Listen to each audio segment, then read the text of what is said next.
In this episode of the West Wing Companion, we talked to veteran prosecutor Troy Benson about the relationships between prosecutors and victims of crime. Is the natural empathy a prosecutor might feel for someone in that situation helpful? Hurtful? As with a surgeon and a patient, should there be a clear and professional distance?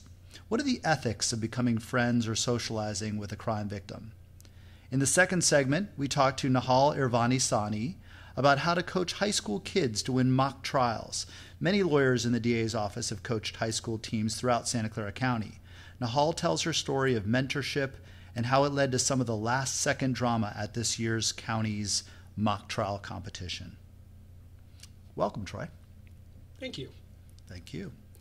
How much time do prosecutors spend with crime victims in your average case? I'm going to give you the most lawyer-like answer I can and say that depends. It really does change based upon the victim's needs. I mean, if it's an auto theft and the only question I'm going to ask the person on the stand is, was this your car and did you give this person permission to drive it? I'm going to tend to spend less time with that victim. But if it's somebody who's suffered a traumatic crime, whether it's the murder of a family member or they've been physically injured, I'm going to spend a lot more time with that person. Do you spend it in your office? Do you go to their house? Do you go to a third place that's comfortable for them in the victim services unit? You know, again, it really does depend. I mean, most of it's going to be done over the phone. If it's a child victim, I will tend to go to their house to try and get them comfortable with me as a person. I don't really talk about the crime at all, but I just want them to be comfortable seeing me, answering my questions, just talking to me, because ultimately that's my goal in trial, is just to get the person to trust me enough to know that when we step into that courtroom, I'm trying to do the best for them and they want to answer my questions. Do you feel protective sometimes? Well, yeah. I mean, I'm going to feel, that's what the objections are for. Mm-hmm, So if somebody is badgering the victim or any witness or anything like that, yeah, I'm going to want to make sure that the outcome is best for my victim. Here's a tough one. The story in this edition of The West Wing was based on your close relationship with the victim of this horrific crime.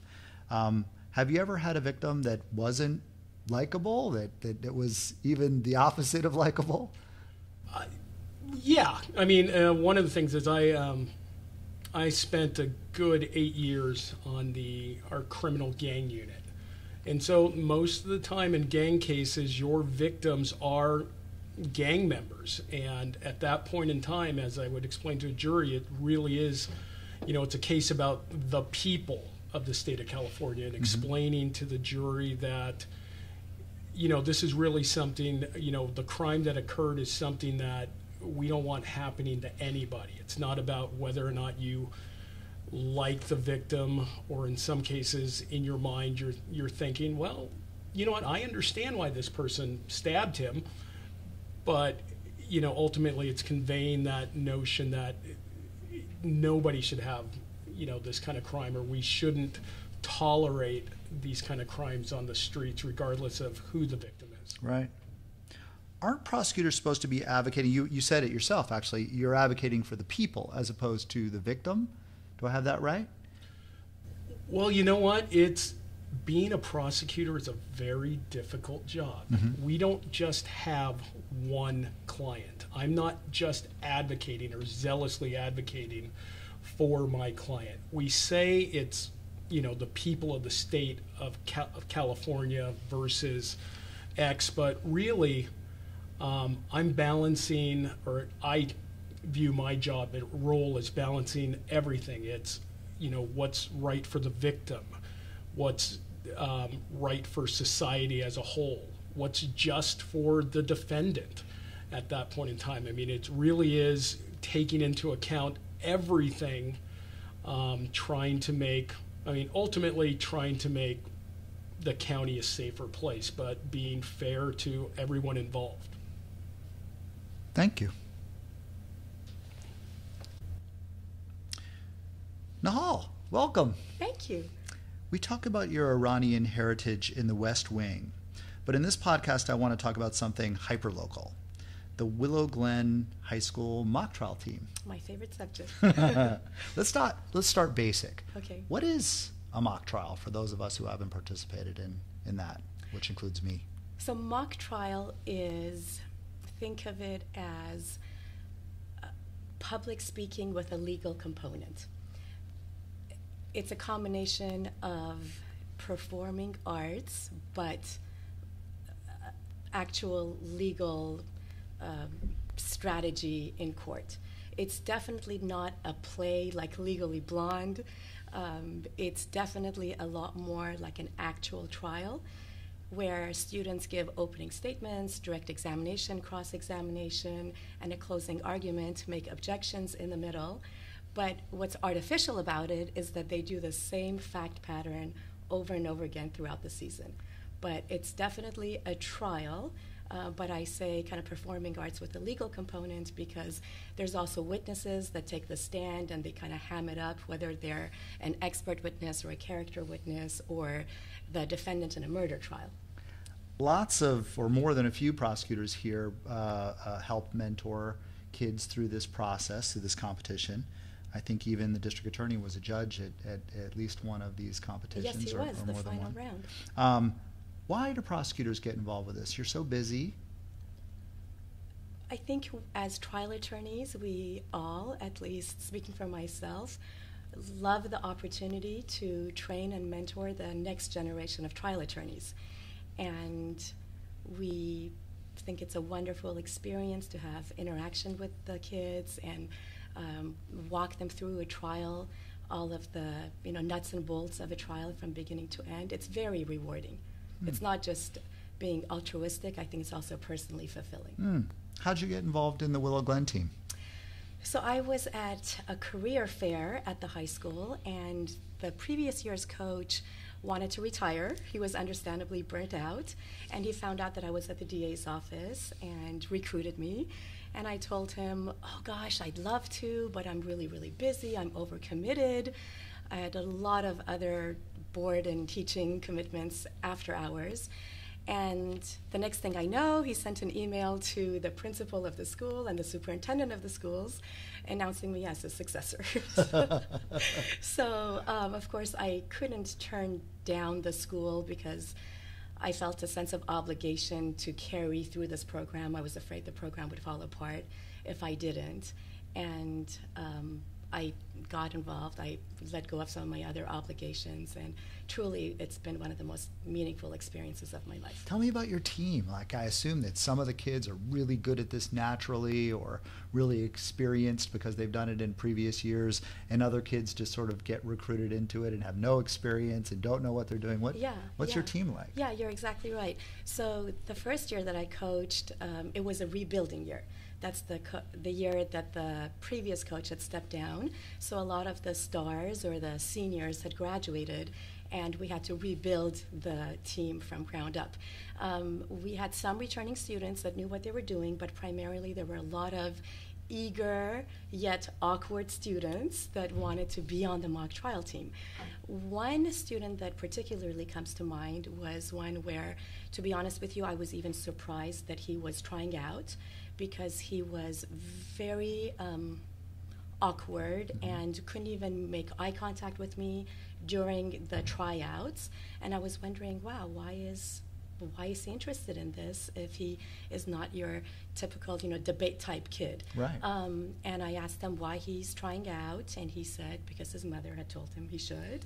And I asked if he had any other performing arts or drama experience, and he said that he had tried out, but was always given the part of crew backstage. Right. And I asked about other extracurricular activities he was involved in, and he said robotics. And the tryout also wasn't particularly impressive, but something in me wanted to give this student a chance. The fact that he had mustered up the guts to be there and try out, I really wanted to give him a chance. And I didn't want it to be discouraging for him that here he is trying out and he's being rejected. So initially he started off getting the position of a bailiff, which is not too much of a speaking role, but through time and through practices, he really demonstrated a brilliance that I hadn't seen before. He had this extremely brilliant analytical mind, and he may not have been the very eloquent trial attorney, but I put him in the position of pretrial attorney, which is more of a legal argument responding to questions by the judge. Sure. And he was just absolutely amazing. By the time we made it to final round, the way he was able to respond to the judge's questioning blew everyone away. So although he still didn't master some of the things like playing with his hands and fingers and some more polishing that needed to be done, you will not believe how the student started off and how he ended up. And I recently heard that he was going to be trying out for the college mock trial program, where he's going to college right now. Wow, that's wonderful. Yes. Great story. What happened in the final round? I heard it was pretty exciting. It was. So this year we actually made it to the final round, and we lost by a single speaker point, which I heard was, quote, the slimmest margin in the history of the tournament. And I've memorized that quote because it hurt so much. But again, besides whether or not you make it as first place or second place, the excitement of making it to final round and watching these students, they're just in high school, navigate evidentiary objections and rules of evidence, it really, really is gratifying as a coach. You get a lot out of it, clearly. Yes. I assume the students do too. Have they ever communicated with you about what they feel about the whole experience or how it affects them in any way? Yes. Throughout the semester, I heard from the students. I think two things that come to mind particularly is two of the girls on the team approached me earlier in the season, and they said that they very much appreciate the dialogue that they see between me and the assistant coach this year, him being a very, very strong male attorney versus me, a female attorney, and how they observe and learn so much about me standing my ground when we have some philosophical differences about coaching, right, and yet somehow still compromise for the benefit of the students. So that really, really meant a lot to me, hearing that from them, that I'm not just serving as a coach for them on mock trial, but maybe, hopefully, a kind of a life coach in leadership skills for women. So that was very gratifying for me. And then I'll also pull up an email that I received from one of the students after the season was over, if I may. Please do. So the title is, Thanks for a Great Season. Hi, Nahal. I was surprisingly sad this morning, realizing that it's all over, but also equally excited for my free time, smiley face. I'd just like this opportunity to individually thank you for being a fantastic coach these past 2 years. I cannot communicate the respect I have for you stepping into mock trial for your first year and taking it head on. I want you to know that your coaching, as well as the coaching of your other recruits, Kip, Ashley, Tori, they assisted coaching last year, helped me grow immensely as a speaker and competitor in my junior year. Seriously, closing would not have been a possibility this year without your patience and emotional support. Pre-trial is terrifying. Your more instructive and student-based coaching style pushed me like I've never been pushed in mock trial, and I have to thank you for that. Pre-trial is one of the most nerve-wracking things I've taken on in my life, and your belief in me helped me grow as a mock trialer and as a person. You transformed Willow Glen High School's mock trial program and impacted everyone you coached. I know that if you ever decide to coach again, you will do so with the dedication, expertise, and love you brought to Willow Glen. I am proud to call you my coach. Thank you for a fun 2 years and the fond memories I have of them. I'm proud to call you a coworker. Oh, thank you, Sean. Appreciate that. Thank you. Thank you.